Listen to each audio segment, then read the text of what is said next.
Kilongo TV. Kilongo TV. Kilongo TV. Bayebaka mama ozana nzambe l'église ite. L'église ozo bina awat. L'église a oza malan. Musuposa a olati malan pour l'église. Mais oza mama mukolo metando olata na quartier. Olata senglo lati soutiete yo ono komina kwekuna.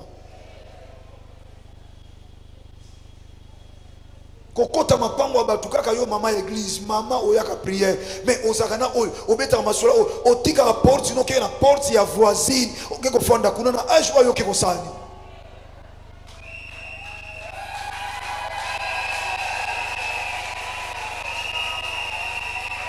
Yoka mama pona sakombi ya loso ya mwana fo o sala baninga mabe po mama wana pesa ko sakombi ya loso. Est-ce que bomo ya bana oneza na maboko ya mutu lokola ya sungaka yo nde yo siko koma siko batu mususu ba ya pene na ye te ngafona zalaka na ye okoma kokosela baninga makambo omoni mama kingandi azaboye omoni mama kingandi aza po yo balinga yo ya verite bakundaka yango te. Kilongo TV. Kilongo TV. Ebongiseli wana ezalaki na kuku na famille. Yo leki mwana suka yo zali boso yo pengani telema kuna mukomso mwanga na temi liboso mukomso. Kilongo TV. Kilongo TV. Adage moke bandolo bomana mukili mwasa tonga mboka te. Mais on les a pensé à mukili. Mais nzamba zolo banabiso une femme sage bâtit sa maison. Celui qui trouve une femme trouve le bonheur. Si moi c'est ton ambokate, comment akoyi kozala bonheur? Et moi je m'intéresse plus na penser à nzambe na tina na moi si, mais na penser à mukilité. Et mukilata qui réalité oyo basi bazali banda na nzambe bazosala. Moi ça ebi ko batela munokote. Moi ça ça très impoli liboso mobali. Basa mabala ba mama baza a nanda kufoya apprendre le dossier amimona yazali kolo ya ba mama nyonso mama zomi la kisake yende mtaza nanda kuwana même likolo ya papa mama ayebite nenya ko solo na bana mama azimicha na place ya mutu azo mema dictature na kati ya couple na kati ya famille na kati ya foyer pana bango ifu ba mona yende na sommet même azana bande ko mibal bamusuto mona azo valoriser mwana mobali na famille azo ba noko azobenga bandeko na mibali noko donc azo micha na place ya bana o ya boti po ba ko valoriser banoko na bango.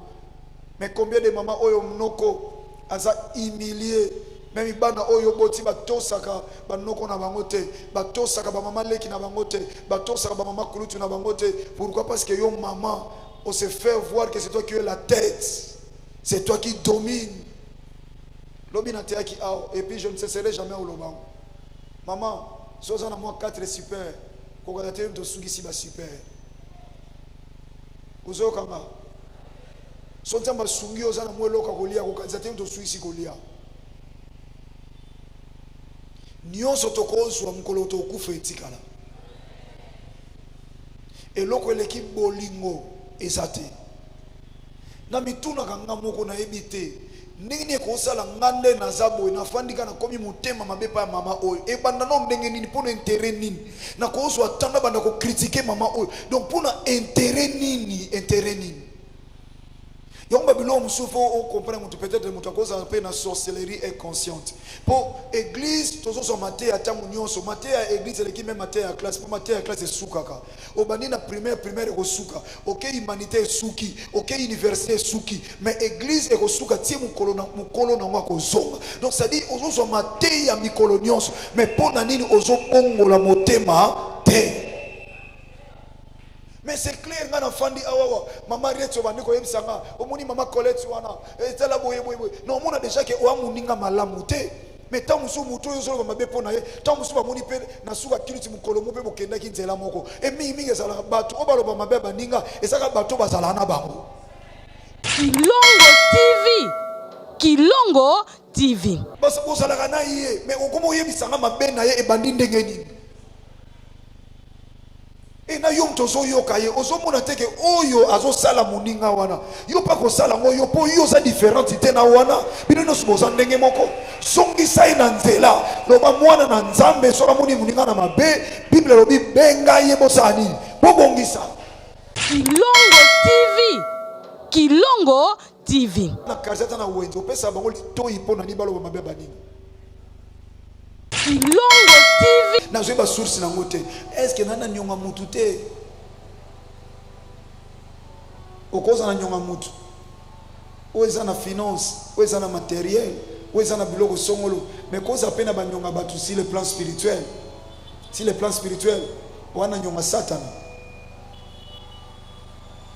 bien aimé na yebisa ko makambo mwa mingi oza na nyonga satana soko defi mbonga mutu te ndongo zawo soko defa teva mutu te defa liputa mutu defa tala mutu soko kota na Jésus mutu soko kota na nyongo na esclavagisme na nyonga boudin na maki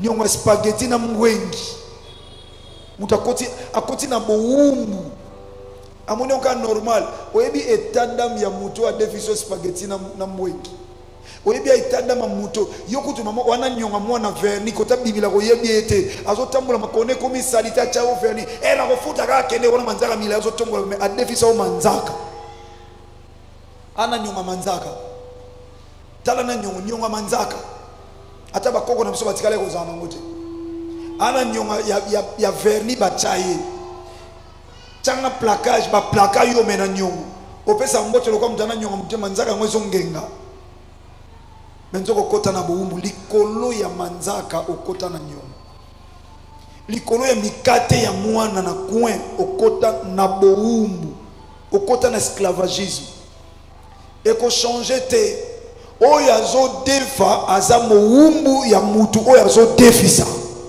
Kilongo TV.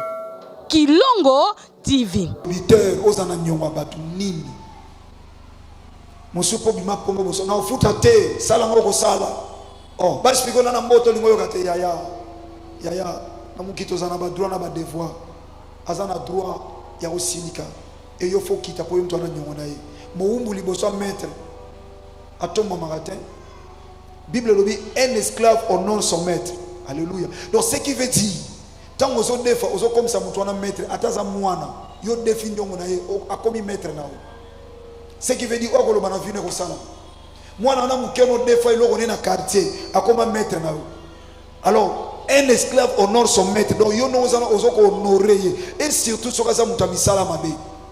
Ce que ça m'a monde à ténèbres, à sa sorcier. Mais bien aimé, oloba. Naya tamuta laquelle ngai et lokoto yena soirée. Beta maboko quoi sa malédiction au kwesi. Mais la malédiction avec cause a des effets. Kilongo TV. Kilongo TV. Jeune sœur oza awa tamusu yo bimana mobali otika na nyongo na ye simba mbongo oyo na simbi kasi bolingani komita moko bokabwa na ye ti lelo zongisa mbongo na ye te alitoa ba fiancé bazokende mais yo na ye boza na alliance Jean chapitre 14 verset 29 Kilongo TV. Kilongo TV.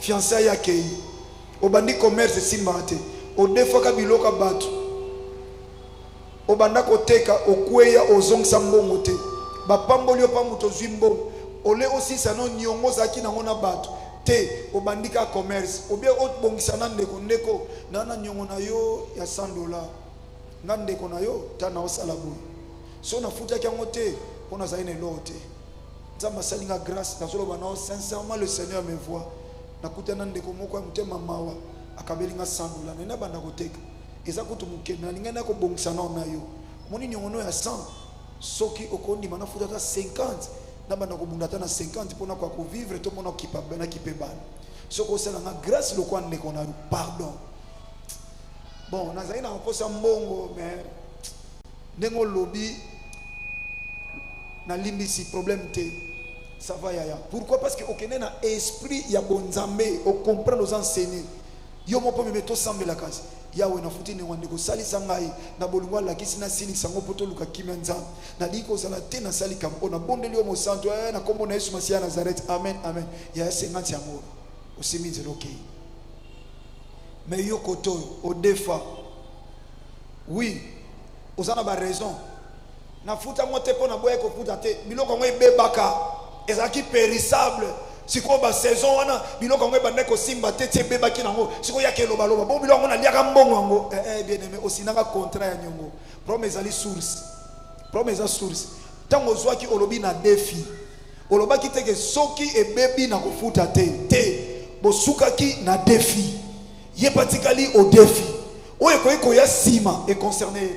Kilongo TV. Kilongo TV. Et concerné été.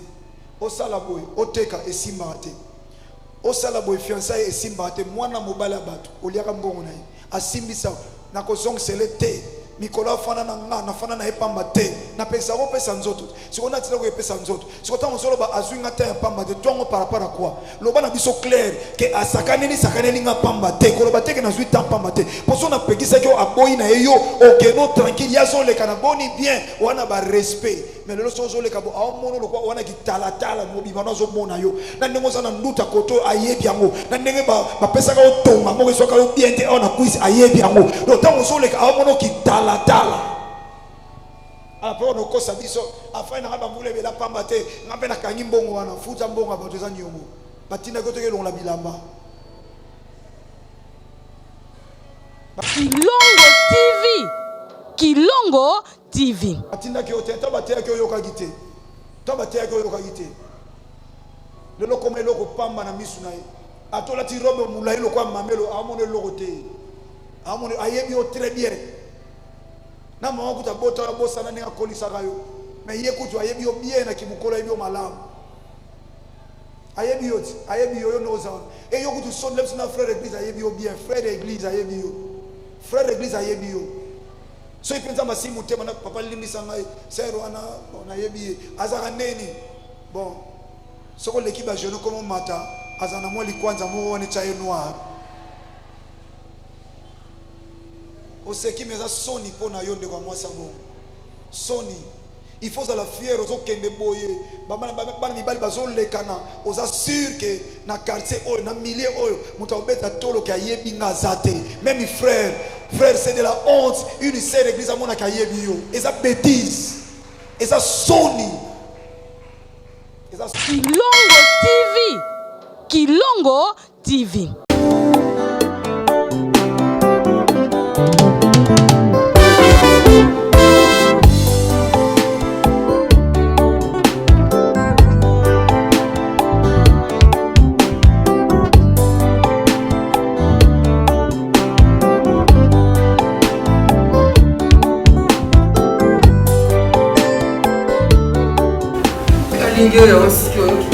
Papa, on est sénat.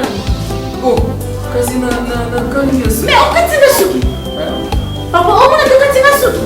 Oh, Papa, katinga suki. tu n'as des fils. On katinga suki. On a comme si on a bani, papa. On a sénat la suki. On a comme si on a bani. Comprends la vie. On a suki na ngapa, papa. Katinga suki, on a suki. On a suki na ngapa koni. Tout la vie. Papa, on a suki. Ça y est, maman. On a suki na ngapa. Oh.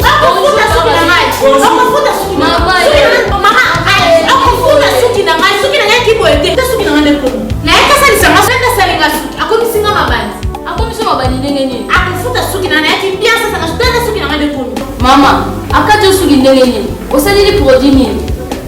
Maman nangai. Tala produit salé. Zazu. Produit ya kala. Ba sali la dans susuté. Et quand il est de komi ngai. Na sala ko suki na kata suki. Non, katanga suki de papa. Ah, Tanti, j'ai une fille au point où il est levé pour le faire la suki. Donc quand vous signez, nga suki na wana yata awa kala. Bakata nga suki te. Tala nga depuis na koma na suki bele tala.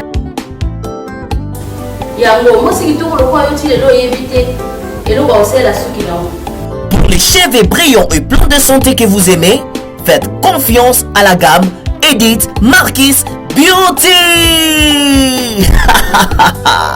Edith Marquis Beauty, produit 100% naturel pour satisfaire toutes les femmes, les enfants, mais aussi les hommes. Batata Mabandi. Solution Zouami.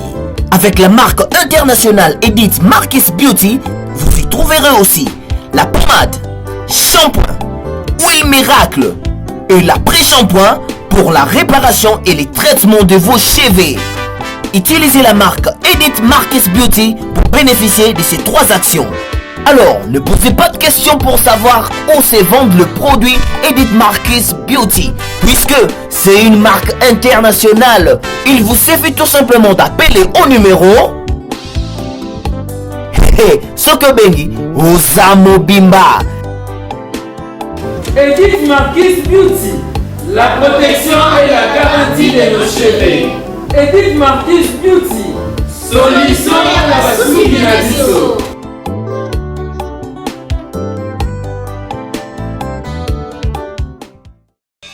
Ofuta ni ngai. Mikuma na ngai mmemene kulusu papa. Na muliwi ka tona suka tomo na kembo ke makaka te na kobungisa eliki ate.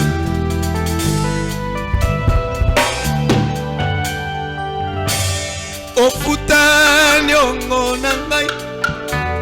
Osilisa bapasi na ngai. Tina nini na nyokwama. Osio nyokwama po na ngai.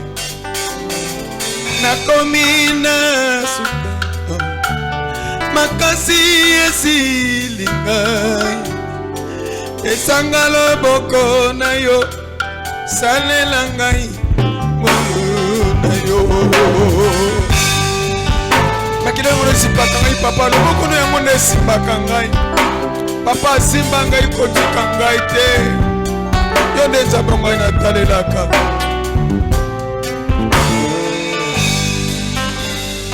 Eli lama sabachthani kotika ngai te mosikoli na ngai lisungi na ngai kouta na yo una na ekulusu Yesu yoso ekoki mpo na ngai nazo elonga salela ngai ngolu na yo nano lakaki papa okokisaki te nani otambusaki osukisaki na nzela nani asengaki ngolu kutopana papa yo okokaki likambo na ye te aleluya aba papa okokisaka yonso mokano na yo ekokisa mapo na ngai longola soni na ngai kausa bapota na ngai obongola likambo na ngai salela ngai ngolu na yo mape pasi na ekomi koseka mabai na bato kasi nzela zokolekisaka papa nani akososola ono zali komona lobi na komona yango te mape pasi na ngai ekobongwa na esengo natali pembeni o bato mabe bakofuluka ngai nazali ya yo likambo na ngai eumi tala bakoseka ngai balobi otiki ngai motema ebateli kimia nani ayebi yanga na yo suka na ngai yango nde ebandela na yo papa eposa motema na ngai ezaka na ngula se na mapapu na ngolu na yo nabika mawa na yo nabika ngolu na yo nabika bolamu na yo nabika bolingo na yo kotika ngai te tobela ndelo ngote kotika ngai te tobola mongo liboso tata kotika ngai te kotika ngai te kotika ngai te kotika ngai te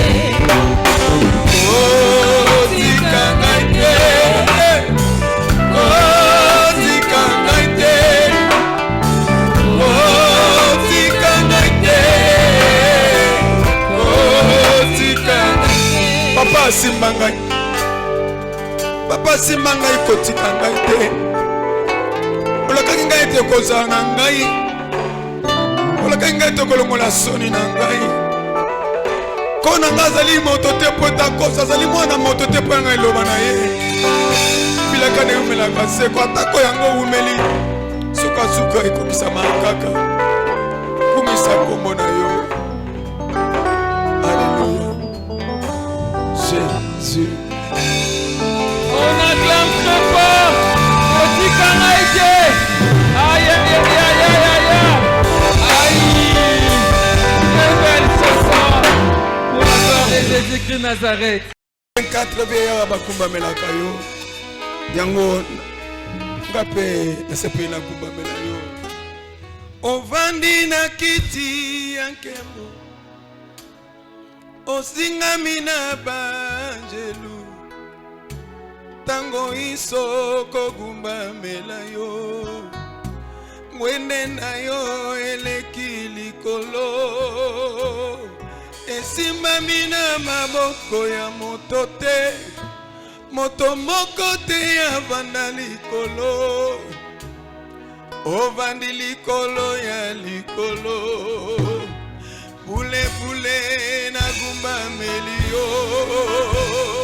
Mosantu mosantu. Yawe Nzambe na bibele. Lokola yo azali te. Naluki na monite. Mosantu mosantu. Obongana kogumba mela. Ngolu nazwa ya kozala ya yo. Bule bule mosantu. Mosantu. Mosantu. Mosantu Yawe Nzambe na Bibele. Alléluia. Jésus. Mokeli na yonso. Okela yonso na liloba. Oyebi na monoko na yo. Yangonde kosalema. Zambe na nguya yonso. Zamba sala likolo na se. Mokili esimbami na maboko na yo. Lokola yo azali te. Mosantu mosantu. Yawe Nzambe na bibele. Lokola yo azali te. Naluki na monite. Mosantu mosantu. Obongana kogumba mela. Ngolu nazwa ya kozala ya yo. Bule bule mosantu. Nzambe na nguya yonso. Nani azali lokola yo. Na likolo na sepe na sena mai na sena mabele. Na monite. Nzambe na nguya yonso. Liboso ya mai ya monana. Okatisaki Isalaele. Obimisaki mai na libanga. Opesaki bilei na esobe. Nzambe oyo azana biyano. Bipai nga na sukaka. Ngolu nazwa ya kozala ya yo. Ya motuya ya bobo inaka. Mosantu mosantu. Yawe Nzambe na bibele. Lokola yo azali te. Naluki na monite. Mosantu mosantu. Obongana kogumba mela. ngolu nazwa ya koyeba yo bule mosantu nzambe na ngai tata na ngai nkolo na ngai mobateli na ngai mobundeli na ngai mosikoli na ngai ebombamele na ngai elonga na ngai libanga na ngai motomboli na ngai mopamboli na ngai bilekelo na ngai haleluya eyano na ngai lisiko na ngai lobi na ngai tata na ngai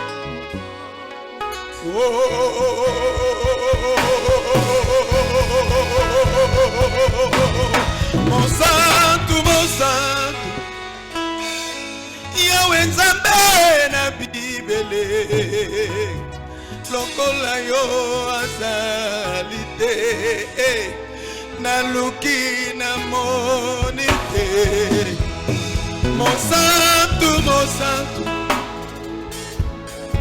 obongana kogumbamela ngolu nazwa ya kozala ya yo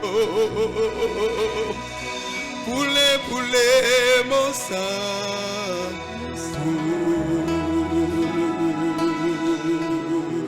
Wow. Est-ce qu'on peut acclamer pour cette adoration?